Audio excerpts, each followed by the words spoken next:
Hello friends, तो कैसे हैं आप लोग। आई होप आप लोग अच्छे होंगे और स्वस्थ होंगे। अनकैनी स्टोरीज डार्क में आप सभी का स्वागत है। और इसमें नई नई डरावनी, रोमांचक और हर तरह की कहानियाँ आती हैं। आप लोग कहानियों को सुनिए और कमेंट में बताइए कहानियाँ कैसी लगती हैं, जिससे हमें और भी स्टोरी लाने के लिए मन करता है, अच्छा लगता है, मोटिवेशन मिलता है हमें। तो हमें सपोर्ट ज़रूर करिए। तो आज की कहानी बहुत ही ज़्यादा डरावनी होने वाली है। एक ऐसे गांव की कहानी है जहां पर अगर आप पहुंच गए तो रात के वक्त वहां से निकलना बहुत मुश्किल है। आप रात भर वहां घूमते रह जाएंगे लेकिन रास्ता नहीं मिलेगा। ऐसा ही एक गांव है। तो कहानी शुरू होती है अजय और मनोज से। ये दोनों एक ही हॉस्टल में रहते हैं और अच्छे से पढ़ाई भी करते हैं और जॉब की तैयारी भी कर रहे हैं। और उनका तीसरा दोस्त है राघव, जो छुट्टियों में अपने गांव गया था। अब मनोज और अजय ये दोनों सोचते हैं कि क्यों ना हम लोग राघव के गांव चलते हैं, क्योंकि राघव बहुत दिन से आया नहीं है और फ़ोन पे बात हुई थी तो पता चला कि उसकी तबीयत ठीक नहीं है। तो अजय और मनोज ये राघव के गांव के लिए निकल पड़ते हैं। एक किराए पर गाड़ी बुक की थी और उसी से वो दोनों जा रहे थे। वहाँ से लगभग 200 किलोमीटर दूर राघव का गांव था। उन्होंने सोचा राघव को घर पहुंचकर सरप्राइज देंगे। लेकिन अब वो राघव के गांव के पास तो पहुंच गए और अब उन्हें रात का वक्त था, लगभग 11:30 बज रहा था।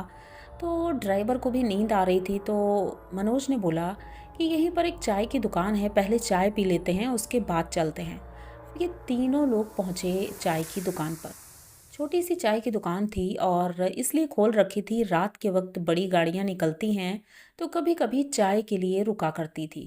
तो ये तीनों भी गाड़ी से उतरते हैं और उस चाय की दुकान पर पहुंचते हैं। अब चाय वाला पूछता है कि अरे भैया, आप लोग तो कहीं बाहर के लग रहे हैं, यहाँ कैसे। तो मनोज बताता है कि अरे हम इस गांव में आए हैं और वहाँ पर हमारा दोस्त है, उसकी तबीयत ठीक नहीं है तो हम उससे मिलने आए हैं। वैसे तो हम शहर में रहते हैं। उन्होंने अपने शहर का नाम बताया। अब वो चाय वाला इन्हें देख करके चौंक जाता है और कहता है आपको कुछ पता नहीं है। तो अजय और मनोज दोनों उसका चेहरा देखने लगते हैं। अब ड्राइवर तो पीछे बैठा हुआ था, मतलब एक कुर्सी पर। उसने इनकी बातें दूर से ही सुनी। और उस चाय वाले ने बताया कि भाई साहब, इस गांव में रात के वक्त कोई नहीं जाता है, आपको कोई भी नहीं दिखेगा, गांव के आसपास भी। तो ये लोग कहते हैं ऐसा क्या है। तो उन्होंने बताया ये गांव एक भूल भुलैया है। यहाँ पर जो भी रात के वक्त जाता है वो वापस नहीं आता है, उसे रास्ता ही नहीं मिलता है। अब ये दोनों इन सब चीज़ों को नहीं मानते थे, इसलिए इन्होंने कहा कि अरे भाई, ऐसा कुछ भी नहीं होता है, नॉर्मल गांव है, मेरा दोस्त वहाँ रहता है। तो चाय वाले ने कहा अरे आपको मेरी बात माननी चाहिए और आप लोग अभी कहीं और रुक जाओ और सुबह चले जाना। अब ये दोनों कहते हैं अब इतनी दूर से आए हैं तो अब कहीं और क्यों रुकेंगे, हम अपने दोस्त के घर में रुकेंगे। चाय वाला बहुत ज़्यादा इन्हें समझाता है लेकिन ये लोग उसकी बात नहीं सुनते हैं और कहते हैं कि अगर चाय बनी हो तो चाय पिला दीजिए, क्योंकि बहुत रात हो गई है, हमें थकान भी लग रही है, तो चाय पियेंगे तो थोड़ी एनर्जी आएगी। अब वो कहता है ठीक है, नहीं सुनना है तो मत सुनो, मेरा काम था बताना। उसने बताया और चाय दी इन्हें। इन लोगों ने चाय पी और वहाँ से चल पड़े। अब ड्राइवर सुन रहा था तो ड्राइवर ने कहा कि भैया, हो सकता है कि ये सही बोल रहे हों, तो हमें इनकी बात सुननी चाहिए। लेकिन उन दोनों ने कहा अरे यार, तुम भी उनकी बातों में आते हो, ऐसा कुछ भी नहीं होता है, चलो हम लोग चलते हैं। अब ये लोग गांव की सीमा पर पहुंच गए थे। एक बहुत बड़ा गेट लगा हुआ था, पत्थर का गेट था पूरा, ऊपर से नीचे तक, वहीं से एंट्री थी। ये लोग अपनी गाड़ी उसके अंदर घुसा देते हैं, मतलब ये लोग चल देते हैं वहाँ से। अब ये सीधे चले जा रहे थे, जंगल ही जंगल मिल रहा था, बम्बुल के पेड़ थे इतने कि उसकी वजह से अंधेरा वैसे ही था और कुछ दिखाई भी नहीं दे रहा था। इन्होंने सोचा कि गांव का गेट तो मिला लेकिन गांव नहीं दिखाई दे रहा है, पता नहीं कितनी दूर अभी चलना पड़ेगा। तो अजय कहता है चलो हम लोग राघव को फ़ोन करते हैं। अब इन लोगों ने राघव को फ़ोन मिलाया, राघव ने उधर से फ़ोन रिसीव किया और इन लोगों ने बताया कि हम तुम्हारे घर आ रहे हैं और तुम्हारा घर किधर है, हमें रास्ता नहीं मिल रहा है। तो राघव ने पूछा तुम लोग कहाँ हो। तो इन्होंने बताया तुम्हारे गांव की सीमा से हम अंदर आ गए हैं। अब राघव ये सुन करके कुछ देर के लिए चुप हो जाता है।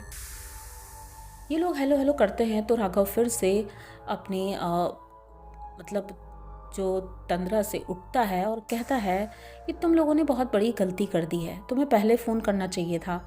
उन लोगों ने कहा कि अरे हम तो सोच रहे थे कि तुम्हें सरप्राइज़ देंगे। तो राघव कहता है सरप्राइज़ तो ठीक है, लेकिन इस गांव में रात के वक्त कोई भी नहीं आता है। अब तुम लोग कैसे मतलब आओगे? तो ये लोग अपनी गाड़ी पूरे बहुत दूर तक घुमा चुके थे। इन्होंने पूछा कि राघव ने कि कितने किलोमीटर चल चुके हो? उन्होंने बताया कि 15 किलोमीटर हम चल चुके हैं, लेकिन अभी तक तुम्हारा गांव नहीं मिल रहा है।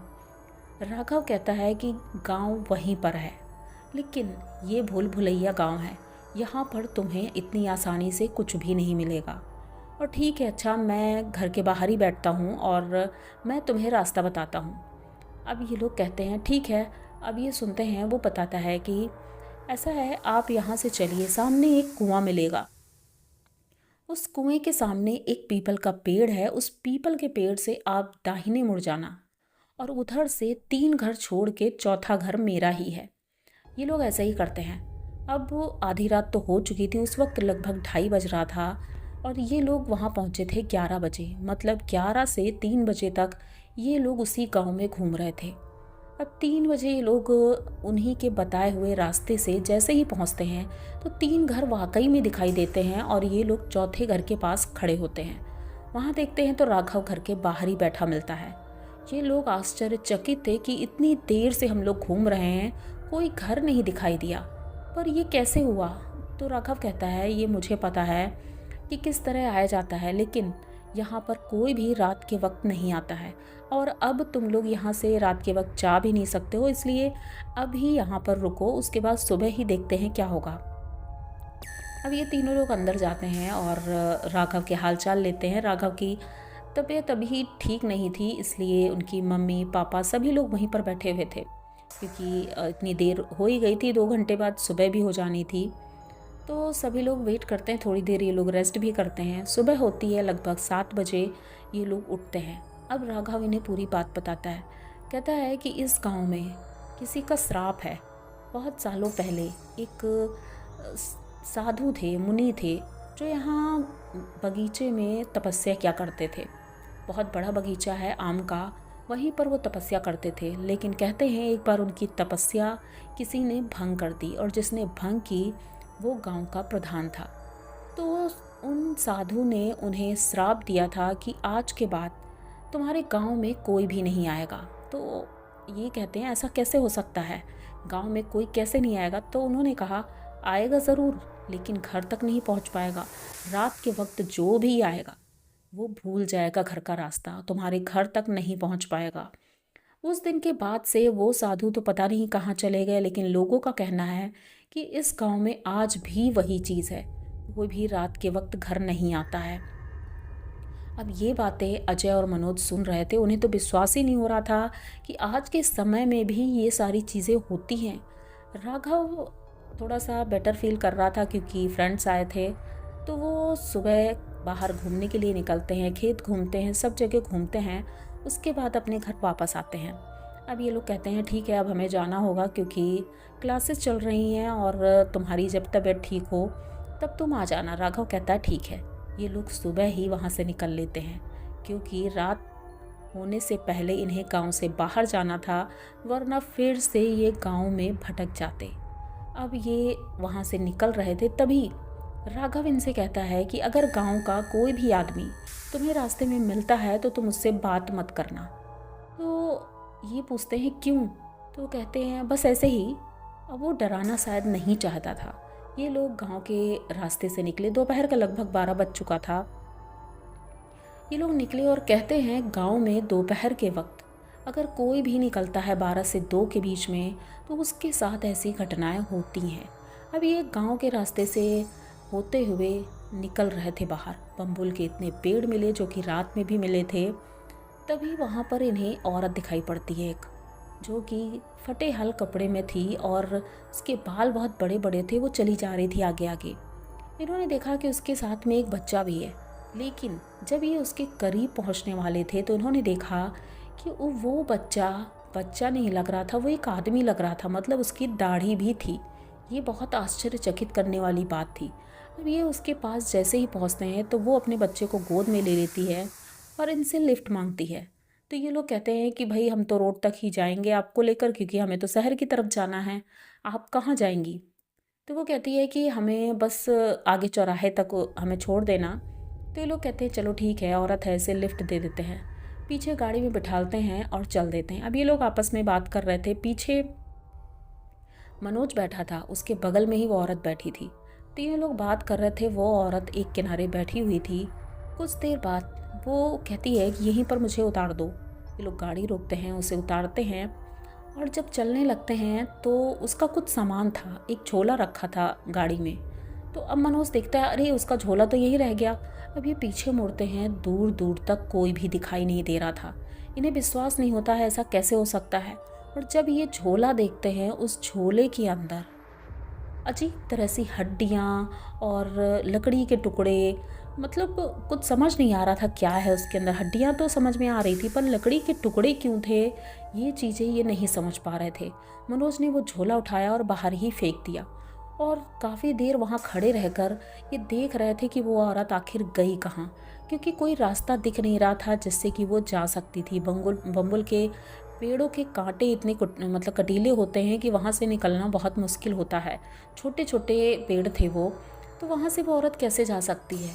अब ये लोग ये सुन करके ही डर जाते हैं। तुरंत मनोज राघव को फ़ोन मिलाता है, उसे पूरी बात बताता है।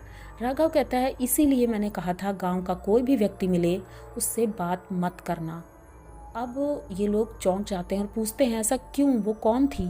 वो कहते हैं वो एक चुड़ैल है जो अक्सर दोपहर के वक्त लोगों को वहाँ दिखाई देती है। वो लिफ्ट मांगती है क्योंकि कुछ साल पहले वहीं पर कुएं में गिर करके वो और उसका पति दोनों की जानें चली गई थी। तो उसका पति कभी बच्चे के रूप में दिखता है, कभी आदमी के रूप में दिखता है, कभी जानवर के रूप में दिखता है, पर वो सबको दिखता है जो दोपहर के वक्त वहाँ से गुजरता है। अब ये लोग अपनी गाड़ी की स्पीड बढ़ाते हैं और वहाँ से निकल जाते हैं, क्योंकि ये एक्सपीरियंस इनके लिए बहुत ही ज़्यादा भयानक था। ऐसा तो पहली बार उन्होंने सुना था कि एक भूतिया गांव है जो कि भूल भुलैया भी है और भूतिया भी है।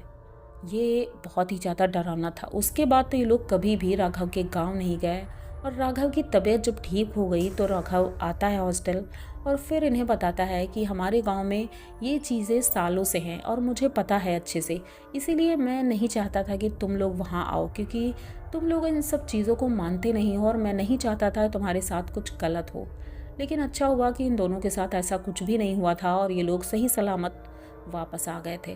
तो आप लोगों को इनकी ये कहानी कैसी लगी? अगर अच्छी लगी हो तो प्लीज़ चैनल को सब्सक्राइब करिए, लाइक कमेंट करिए, शेयर करिए, बने रहिए हमारे साथ। मिलते हैं फिर किसी नई कहानी में, तब तक के लिए डरते रहें।